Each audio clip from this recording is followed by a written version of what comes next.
Mesdames, Messieurs, bonsoir. Bienvenue à tous dans ce journal. Sa Majesté Mohamed VI, roi du Maroc, est arrivé en fin d'après-midi à Bamako pour une visite d'État de 5 jours. Il a été accueilli à l'aéroport Bamako-Sémou par le président de la République, Ibrahim Boubacar Keïta, avec tous les honneurs dus à son rang. Un accueil des plus solennels que nous décrit Aoui Touré. Aéroport de Bamako-Sémou, c'est à 18h que s'est posé le Boeing 747 transportant Sa Majesté le roi Mohamed VI.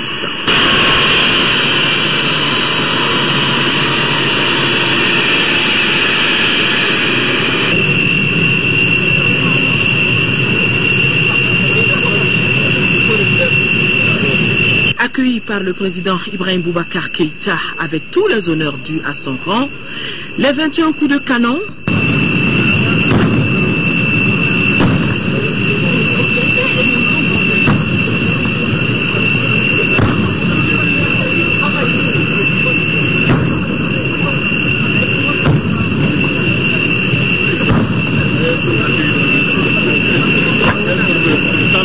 les hymnes des deux pays.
Ensuite, Ibrahim Boubacar Keïta et Sa Majesté, main dans la main, font le tour de tout ce monde qui a tenu à être témoin de ce accueil. Un homme d'État, Sa Majesté, le commandeur des croyants, qui vient au Mali, qui nous apporte cette ferveur islamique dont nous avons besoin, une ferveur des plus tolérantes, c'est-à-dire un islam moderne, modéré, du juste milieu, et aussi de tout ce qu'il apporte comme convention, comme acte, pour participer au développement, et ça vous le savez, et on le verra, les conventions signées, etc. Mais surtout pour ce qu'il a déjà fait, et qui est première en Afrique et sinon dans le monde. Après un bref et premier tête-à-tête au salon d'honneur, le roi pouvait prendre la direction de sa résidence. Nous rappelons que c'est la deuxième visite de Sa Majesté le roi Mohamed VI au Mali en moins de 6 mois. Et les Maliens ont réservé à Sa Majesté un accueil populaire. Ils sont sortis très nombreux pour souhaiter la bienvenue au roi Mohamed VI. L'ambiance de l'aéroport à la résidence du roi, c'est avec Ibrahim Traoré.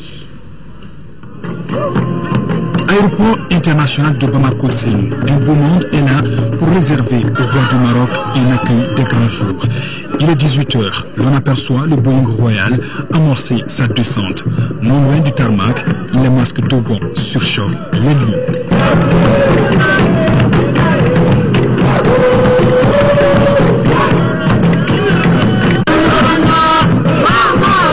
À côté de ces masques Dogon se coupe côtoient les drapeaux maliens et marocains. Les deux peuples fêtent aussi à leur niveau pour souhaiter la bienvenue au roi Mohamed VI.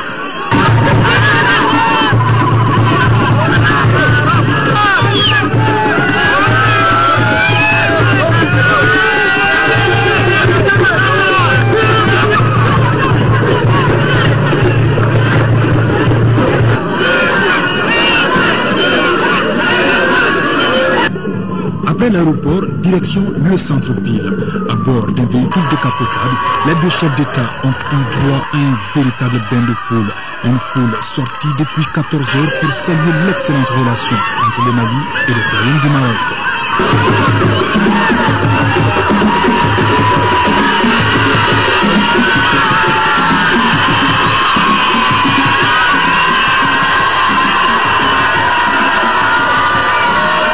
En réservant un accueil chaleureux à Sa Majesté, les Maliens entendent témoigner toute leur reconnaissance aux efforts du Maroc à aider le Mali à retrouver définitivement la paix.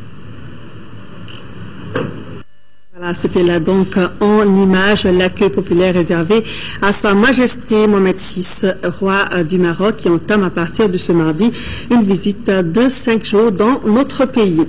Parlons à présent des activités du président de la République dans la matinée de ce mardi. Ibrahim Boubacar Keïta reçoit en audience en fin de matinée donc le représentant spécial du secrétaire général des Nations Unies pour le Sahel. Saïd Djinit est venu rendre compte au chef de l'État de l'évolution de la plateforme pour le Sahel placée sous sa responsabilité et dont la présidence est assurée par le Mali. Compte rendu d'audience avec Alocéné Touré. Le représentant spécial des Nations Unies est venu entretenir le président de la République de l'état d'avancement de l'initiative pour le Sahel. Cette plateforme avait été mise en place en novembre 2013 sous la présidence du secrétaire général des Nations Unies.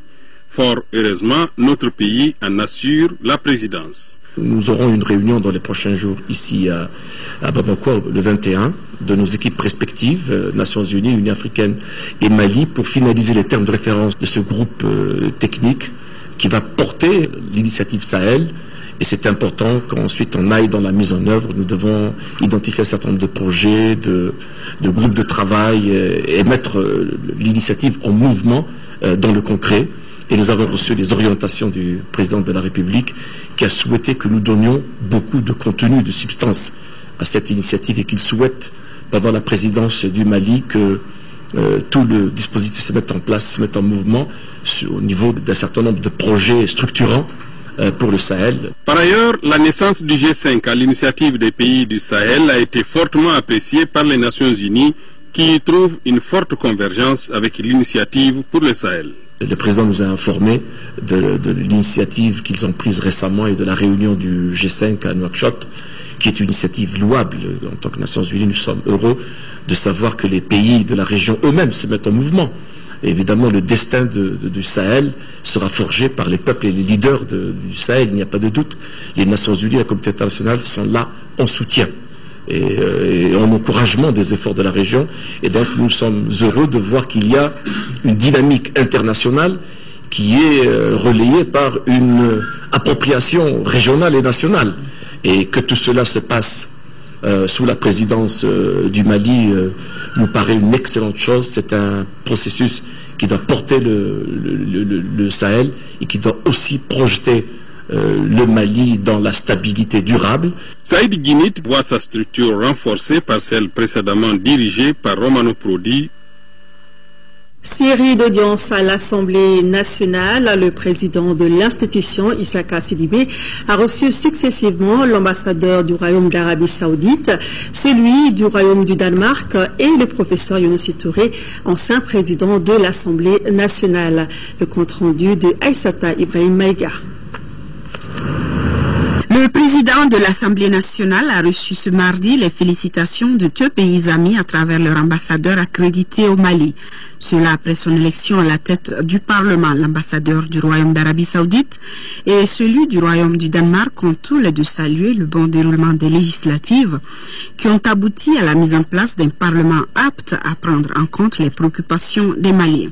C'est le président sortant de l'Assemblée nationale, professeur Younousi Touré, qui a bouclé la série d'audiences ce matin.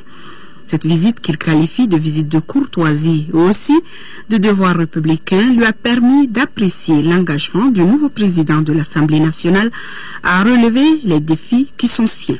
J'ai noté son engagement à faire de cette institution une institution qui porte, une institution qui fera le chemin qu'il faut faire d'abord pour la construction de la démocratie dans notre pays et ensuite pour le renforcement également de l'action entre le gouvernement et le législatif. J'ai vu également sa ferme volonté à promouvoir, n'est-ce pas, la compétence et la formation, n'est-ce pas, du personnel et des cadres, et apporter également aux députés tout ce qu'il faut pour qu'ils puissent faire leur travail correctement. Les deux personnalités se sont ensuite rendues dans la salle Modibo Keïta en pleine rénovation et à la radio parlementaire qui émettra dans les prochaines semaines Bamako et ses environs. Le président va servir l'Assemblée nationale, qui va servir la démocratie malienne, parce que chaque parlementaire qui va parler, chaque intervenant saura qu'il va s'adresser à l'ensemble du Mali, à l'ensemble des Maliens. Comme pour dire que la démocratie malienne a de belles perspectives devant elle. Et activité à l'Assemblée nationale toujours, le président de l'Assemblée nationale porte à la connaissance des honorables députés qu'une séance plénière de la session extraordinaire en cours se tiendra demain, mercredi 19 février, à partir de 16h dans la salle Modibo Keïta. L'ordre du jour porte sur l'adresse de M. Herman Van Rompuy, président du Conseil européen. Mise en place terminée 15h30. Le président sait compter sur la présence effective des honorables députés. La séance est publique et elle sera également retransmise en direct sur l'ORTM. Audience au Conseil des collectivités. Le président Oumarou Mohamed Ag Ibrahim Aïdara a reçu successivement ce matin le secrétaire général de l'association des géoscientistes privés du Mali et les responsables de la coalition malienne pour la défense des droits des enfants. Le compte-rendu des deux audiences avec Nando Dambeli. La première personnalité reçue par le président Oumarou Mohamed Ag Ibrahim Aïdara est Suleiman Sangare, secrétaire général de l'association des géoscientistes privés du Mali, Géoprime. Travaillant à la base avec les collectivités décentralisées, il était venu présenter son association au président de l'institution. Notre but de représenter l'association est de lui dire ce qu'on fait. Nous essayons, de mettre les gens ensemble, de mettre des centres de terre, on forme les jeunes qui parlent, de géologie, parlent, de la brousse. On travaille dans un cadre, on travaille dans les mairies, on travaille, dans les villages. Et on ne peut pas travailler dans les villages sans avoir, des rapports avec le maire. Le maire, c'est le représentant du conseil de collectivité sur place. Prenant congé du secrétaire général des Géoprimes, le président du Haut Conseil des collectivités a reçu en deuxième lieu Mamadou Lamine Sissé, président de la coalition malienne pour la défense des droits des enfants COMAD. Les entretiens entre les deux hommes ont porté sur le droit pénal international. Nous sommes venus d'abord pour remercier le président du Haut Conseil de collectivités territoriales pour avoir accepté de présider la cérémonie d'ouverture de notre session de formation pour vraiment cette visite de courtoisie et expliquer un tout petit peu l'objectif de notre formation, pourquoi Bamako a été choisi. Les responsables de la COMAD et de la Fondation Nouman sont en atelier depuis le 16 février à l'école de maintien de la paix sur le droit pénal international. Le président du Conseil européen Herman Van Rompuy effectuera les 19 et 20 février une visite officielle au Mali.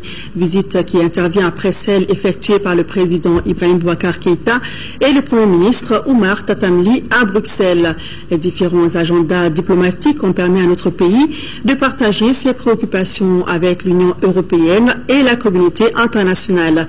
L'arrivée du président du Conseil est un signe d'encouragement et de soutien aux autorités maliennes dans le cadre de la refondation de l'État. Nous faisons le point avec Fatim Diallo depuis Bruxelles. La visite de Van Rompuy en Afrique de l'Ouest, dont le Mali constitue la première étape, est la manifestation de la reconnaissance de la solidité et de l'exemplarité de notre relation, ainsi que l'importance que les deux parties attachent à la stabilité, à la paix et au développement de notre pays. Le président du Conseil européen qui entreprend cette visite, après celle effectuée par le président Ibrahim Boubacar Keïta et le premier ministre Oumar Tatamli à Bruxelles, prendra la mesure des efforts réalisés par les autorités pour la restauration de l'ordre constitutionnel, de la réconciliation et de la consolidation de l'unité nationale.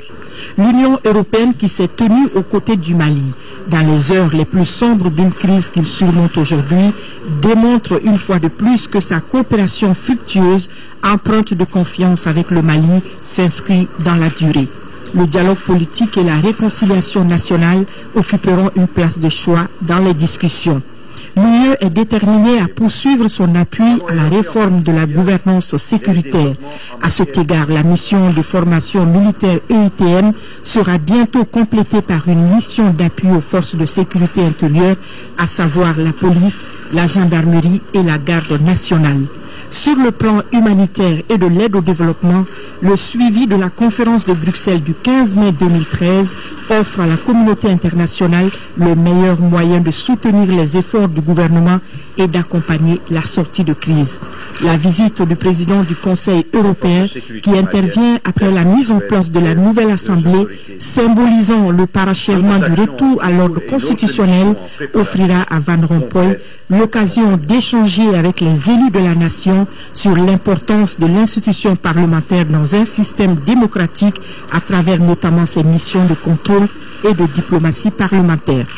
L'Union européenne accorde une importance capitale à ces questions et encouragera sans nul doute la nouvelle Assemblée nationale à accompagner l'exécutif dans sa lutte implacable contre la corruption et l'enrichissement illicite, la mise en œuvre d'une politique de régionalisation renforcée et la consolidation de la démocratie. Le président du Conseil européen sera donc demain à l'Assemblée nationale à partir de 16h et à l'occasion de la visite au Mali de Herman Van Rompuy, président du Conseil européen, le protocole de la République convie à l'aéroport international de Bamako-Sénou les corps constitués suivants. Le Premier ministre, le président de l'Assemblée nationale, les membres du gouvernement, le ministre secrétaire général de la présidence de la République, le ministre directeur de cabinet de la présidence de la République, le président de la Cour suprême, le président de la Cour constitutionnelle, le président du Haut Conseil des collectivités, le président du Conseil économique, social et culturel, le médiateur de la République, le vérificateur général, le secrétaire général du ministère des Affaires étrangères et de la coopération internationale, les ambassadeurs accrédités au Mali, le gouverneur du district de Bamako et le maire du district de Bamako, demain mercredi 19 février 2014 à 11h30. Le gouvernement du Mali entend accroître la contribution des femmes au développement économique et social du pays. Pour ce faire, une série de projets a été lancée ce matin par la ministre de la Femme, de la Famille et de l'Enfant. Les projets devront aider à améliorer, entre autres, le taux de réussite des filles à l'école et la réinsertion des filles déscolarisées dans le circuit du développement économique. Le reportage de Rachel Tessogui. Excellence au féminin, l'école de la deuxième chance, apprendre à se prendre en charge, gérons notre quartier, sont les projets que le ministère de la promotion de la femme, de la famille et de l'enfant vient de lancer. D'un coût total de plus de 3 milliards de francs CFA, ces 4 projets s'étendront sur 4 ans. Nous voulons faire la culture de l'excellence chez les filles, donc en les aidant à émerger dans le domaine de l'éducation. Nous voulons que les femmes soient actrices de leur propre développement en les impliquant, en les apprenant, en les orientant et en les appuyant pour qu'elles puissent se prendre en charge. On veut les impliquer dans la gestion des quartiers à travers des groupements. Le gouvernement promet de tout mettre en œuvre pour le bon fonctionnement de ces projets. Il s'agit de l'amélioration du statut social de la femme et de la jeune fille. C'est pourquoi ici, je voudrais inviter chacun et chacune de vous, en vos qualités et dans vos domaines de compétences respectifs à accompagner mon département dans la réalisation des présents projets qui du reste requièrent toute l'attention du gouvernement. Dans le contexte d'une sortie de crise, le gouvernement s'est fixé comme objectif la reconstruction d'une économie émergente, ce qui, selon les initiateurs de ces projets, passe nécessairement par la consolidation de la cohésion sociale et la promotion des actions menées par les femmes et les jeunes. Le ministre du Commerce a visité ce jour 4 marchés pouvant accueillir les commerçants détaillants des voies publiques. C'était donc pour répertorier les sites, pour ensuite encourager les indécis à quitter la voie publique pour les marchés appropriés. Partout où la délégation est passée, il semble que les messages des autorités aient été entendus. C'est ce que nous rapporte Fatoumata Kone.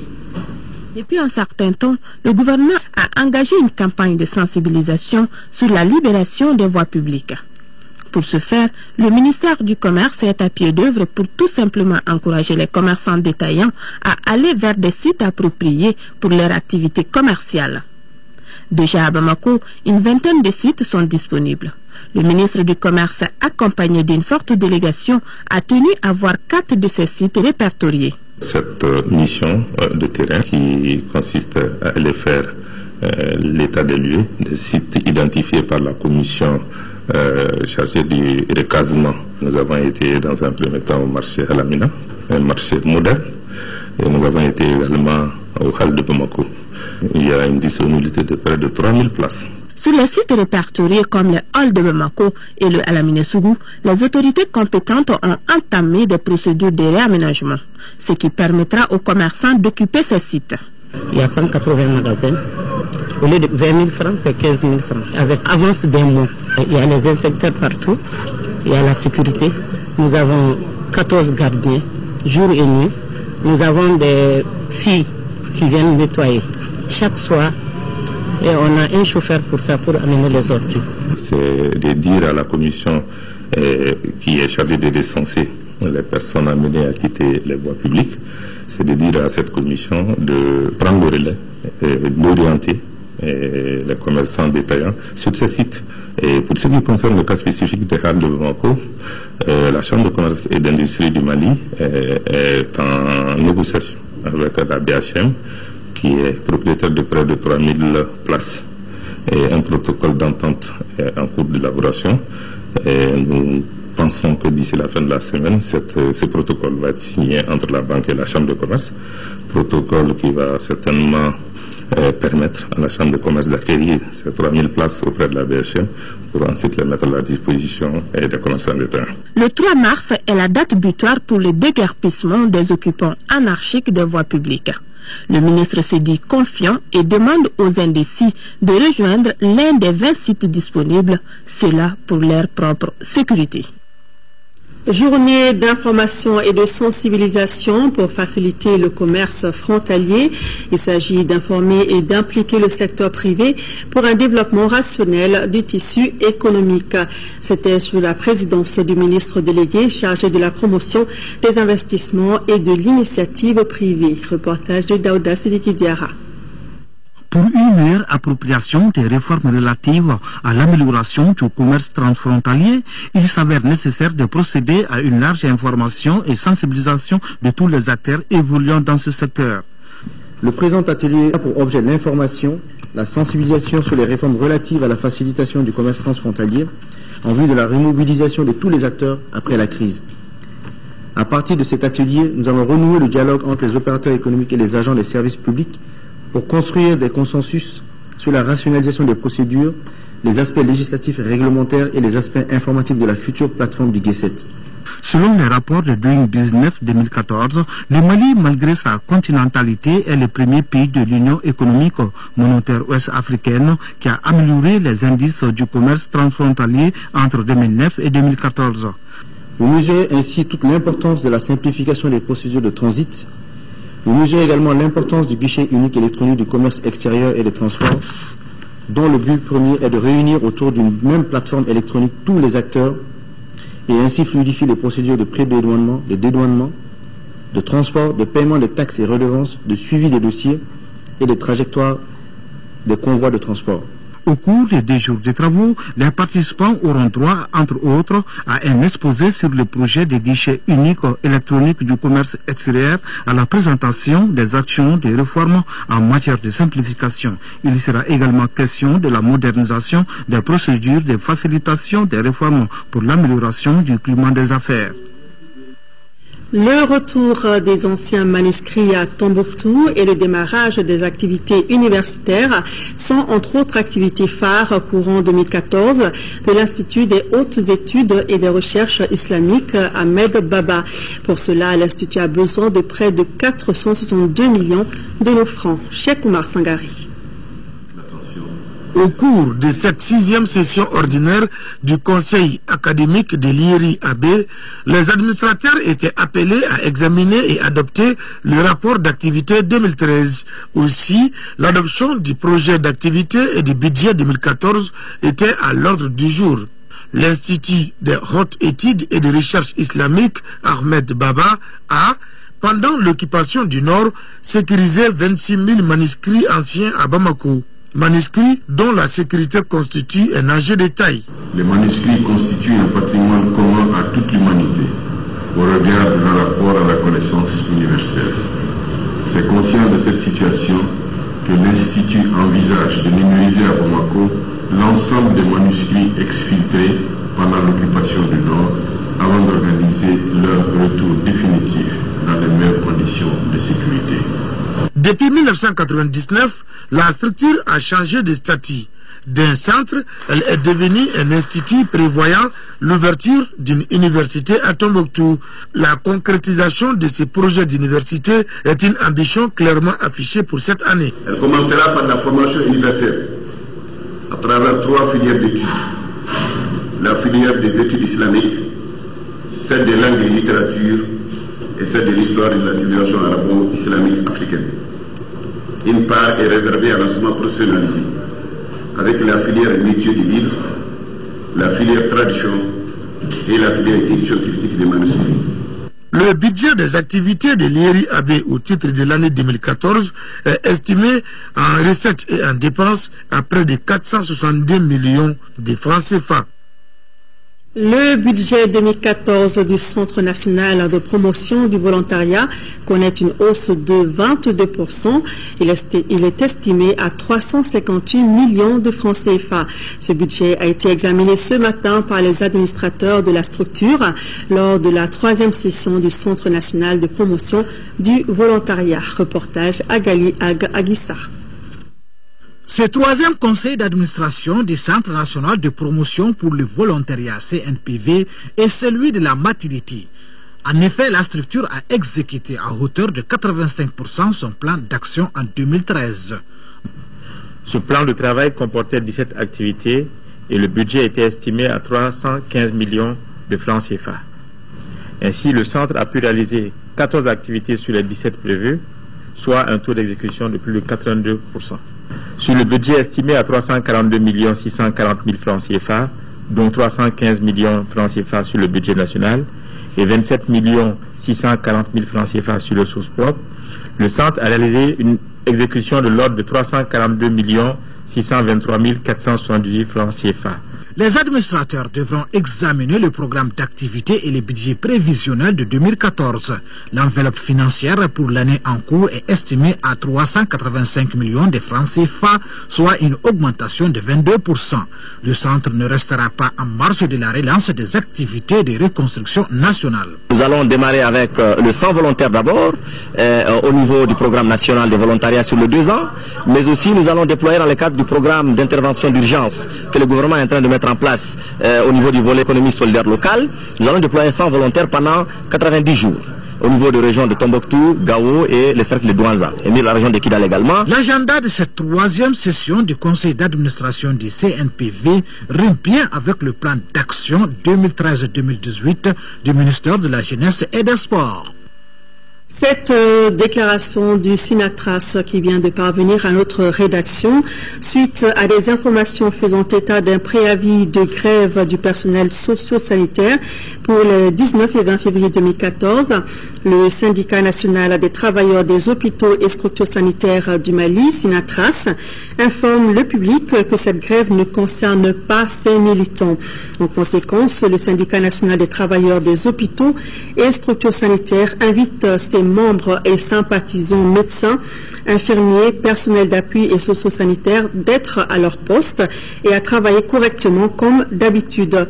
Par ailleurs, il assure tous les usagers des formations socio-sanitaires publiques de la continuité du service sanitaire les 19 et 20 février 2014.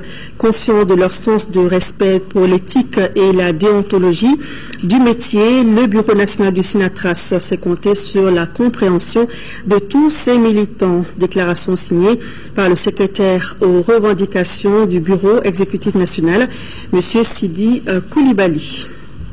Le commandement militaire est venu constater ce matin au camp Sougata de Kati le démarrage effectif des formations classiques dites professionnelles des militaires. Ces formations concernent 8000 militaires de toutes les catégories professionnelles et cela durant toute l'année. Reportage Youssou Diakité. Ces formations classiques, dites professionnelles des militaires, concernent toutes les catégories professionnelles des forces armées de sécurité. La décision est gouvernementale. C'est pour apporter des réponses concrètes à la problématique de la restructuration de l'armée malienne. Et la crise sécuritaire que le pays a vécue nous a permis d'observer, de voir les insuffisances en termes de formation et d'instruction au niveau des armées. Et c'est par rapport à cela que actuellement, nous sommes dans une dynamique de restructuration de l'armée. Tout le monde est concerné par cette formation. C'est pour cela que la formation a été répartie sur 2 vagues au cours de l'année.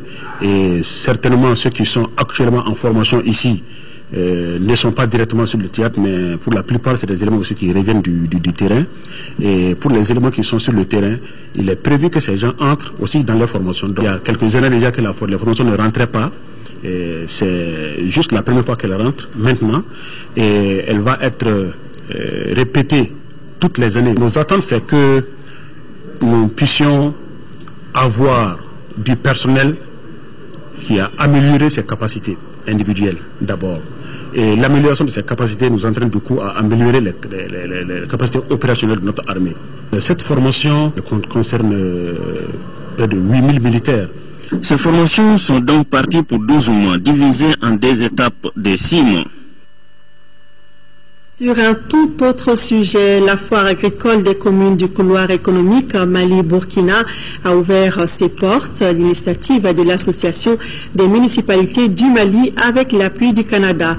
Elle vise à promouvoir le potentiel agricole du couloir afin de renforcer l'intégration sous-régionale. Sekou Konaté nous en parle. Par l'organisation de la présente foire touristique, artisanale et agricole Festas première édition, l'association des municipalités du Mali, avec l'appui du gouvernement canadien, à travers le PMDE, veut imprimer une dynamique à sa vision du développement des communes à travers la coopération décentralisée. Le Festas constitue un espace de réflexion, d'expression, d'échange d'expériences, de promotion des valeurs agroalimentaires et d'action en vue d'atteindre le développement local et la sécurité alimentaire. Une initiative que saluent les autorités communales et régionales de Sikassou. Une trentaine de stands s'ouvrent alors au public. Des produits agricoles aux produits de l'artisanat, en passant par les produits de transformation des 8 communes du couloir économique. La gamme est riche et variée. Vous n'êtes pas sans savoir que le couloir économique est un marché niche à développer avant de conquérir le marché international. La noix de cajou, la pomme de terre, les fruits et les légumes sont des produits qui, s'ils sont bien transformés, peuvent bien se vendre ailleurs. Couplée à la rentrée touristique 2014, cette première édition permettra également d'offrir une vitrine pour la relance du secteur du tourisme. Je rappelle que l'artisanat et le tourisme sont des facteurs déterminants dans la lutte contre la pauvreté, la création d'emplois et l'égalité des genres. Des nuits culturelles, des défilés de mode, danses traditionnelles et des visites de sites touristiques figurent également au programme de cette première édition de la foire. L'Union des sociétés coopératives des éleveurs de Tamani vient de lancer un nouveau projet pour plus de 90 millions de francs CFA financé par une ONG américaine. Le projet devra renforcer la résilience des coopératives de 4 communes du cercle de Baroueli dans les domaines de l'élevage, l'agriculture et autres. Fousseni Samaki. Le projet Résilience Plus de l'Union des sociétés coopératives des éleveurs de Tamani d'une durée de 3 ans est financé par l'ONG américaine Lutheran World Relief de Baltimore pour un coût total de 91 883 430 francs CFA. Il vise à renforcer la résilience des populations de 20 coopératives des communes de Tamani, Boadier, Bougoufié et Somo dans l'ex-arrondissement de Tamani. Les 1128 membres des sociétés coopératives, dont 488 femmes, bénéficieront d'accompagnement organisationnel dans les domaines de l'embauche bovine en faveur des femmes, la production végétale et autres diversifications des sources de revenus. J'ai beaucoup apprécié l'engagement des femmes dans la réalisation des activités du projet et dans la gestion même des entreprises, des associations et des coopératives. Et je crois que c'est un facteur qui va garantir le succès du programme. Cette initiative est saluée par les responsables de Baroueli qui sont déterminés à l'accompagner. Force est de reconnaître que le financement de LWR en faveur des membres de l'Union s'inscrivent harmonieusement dans les orientations stratégiques de développement prônées par le gouvernement malien et axées sur le développement des filières agricoles, les changements climatiques et les mesures d'urgence, toutes choses qui soutiennent le développement humain durable. Auparavant, la délégation avait visité les réalisations de la coopérative d'embauche de Bougoufié-Ouéré dans la commune de Bougoufié. Le projet Résilience Plus est sous-régional et vise à renforcer la résilience des populations démunies, vulnérables et fragilisées touchées par la crise alimentaire au Mali, au Burkina Faso et au Niger.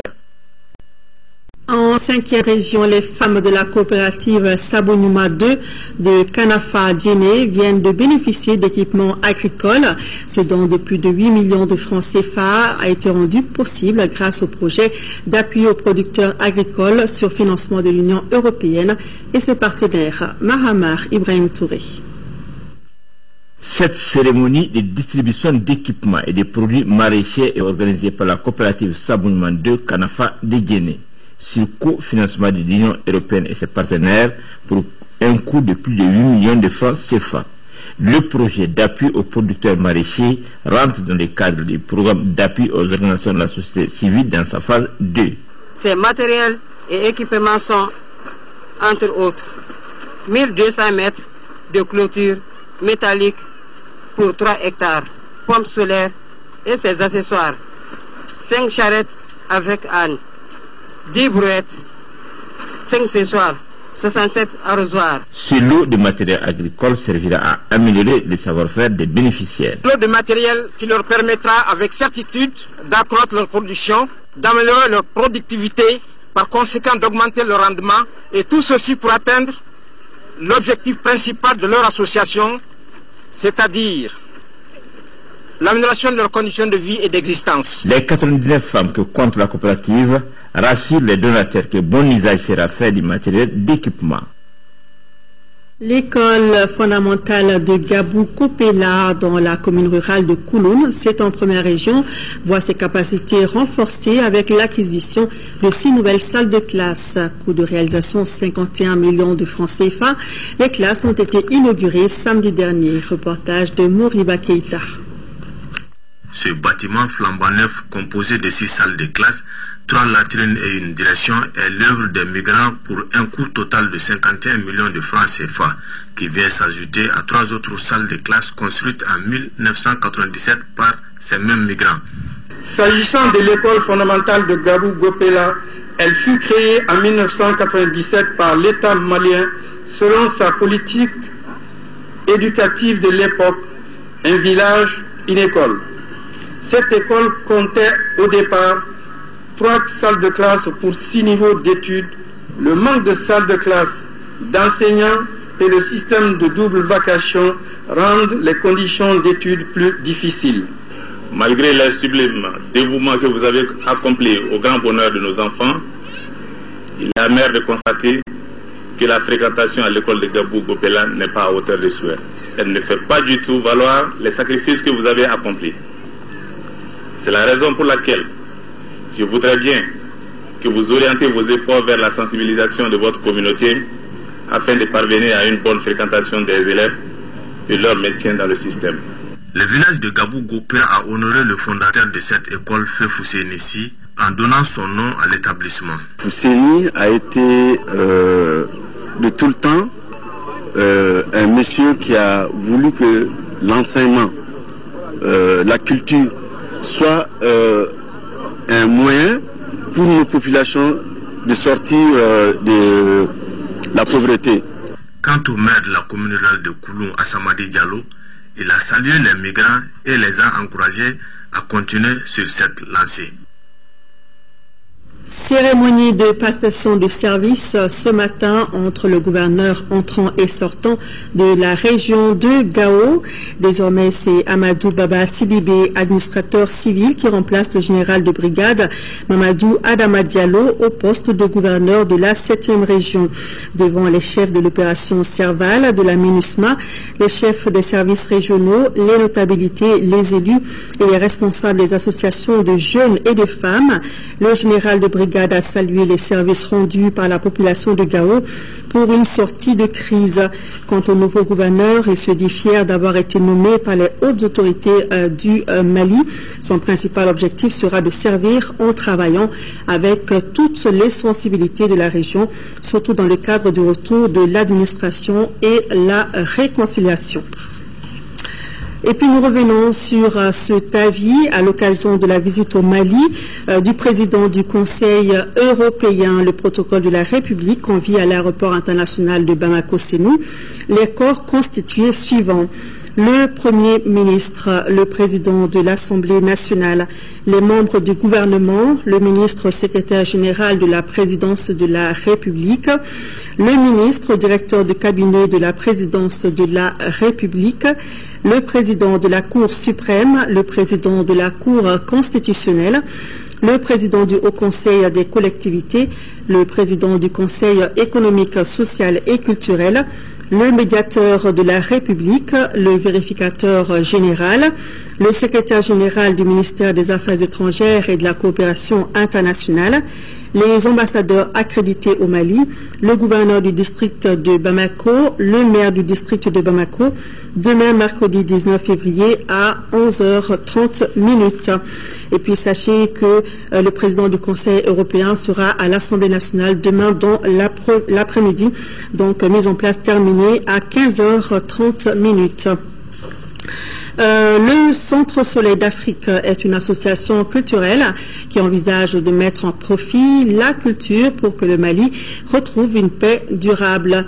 Ainsi, le centre a élaboré un programme intitulé Rencontre Diekamiri qui consistera à aller dans toutes les régions pour sensibiliser les populations locales. Le lancement des activités s'est déroulé dans le 10 centres suivi par Al-Jumatina. Les acteurs culturels du secteur privé multiplient les initiatives pour renforcer davantage la cohésion sociale. Ainsi, la culture, qui est un pan important de notre société, est perçue comme vecteur idéal pour mener des actions publiques dans le sens de la sensibilisation.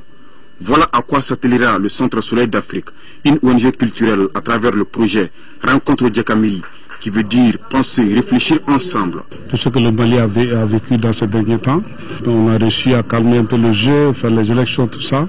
Maintenant, il faut passer à autre chose, cela veut dire Diekamiri pour la réconciliation. C'est ce qui est nécessaire. Il ne peut y avoir de réconciliation sans dialogue. Le programme Rencontre Diekamiri se déroulera en 3 phases pour une durée de 18 mois. La démarche vise à dynamiser le secteur des arts visuels de notre pays et engager une interaction avec le public local en vue de l'instauration d'une paix durable. Le résultat, c'est de retrouver un Mali paisible. Nous sommes vraiment convaincus que l'art et la culture peuvent jouer un grand rôle dans ce domaine. Certaines œuvres réalisées lors des ateliers, dont un film vidéo sur la réconciliation et l'unicité, feront l'objet de projections et de débats à travers nos différentes régions.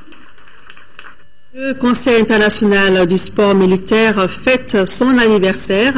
Au programme UNCROSS, l'événement a réuni autour de l'armée malienne, la MINUSMA, l'opération Serval et l'EUTM. Abdul Karim Kaba pour le compte rendu.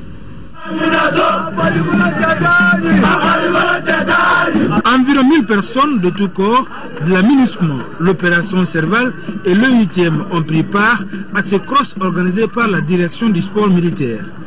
Cette activité célèbre l'anniversaire du Conseil international du sport militaire, séisme, créé le 18 février 1948. Pour fraterniser entre les frères d'armes qui venaient de se faire la guerre. Donc je suis particulièrement très satisfait, vu le nombre de participants venant aussi des autres états-majors et directions de service. Après l'arrivée des troupes par le chef d'état-major général adjoint des armées et le directeur du sport militaire, la montée des couleurs place aux athlètes. Les dames et les personnes âgées se sont mesurées sur 4 km. Quant aux hommes, ils ont couru 8 km. À l'arrivée, un seul vainqueur. La cohésion et l'entraide entre les militaires. Le séisme fort de ses 133 membres est l'une des plus grandes organisations multidisciplinaires dans le monde. Sa devise est l'amitié par le sport pour contribuer à la paix mondiale en unissant les forces armées.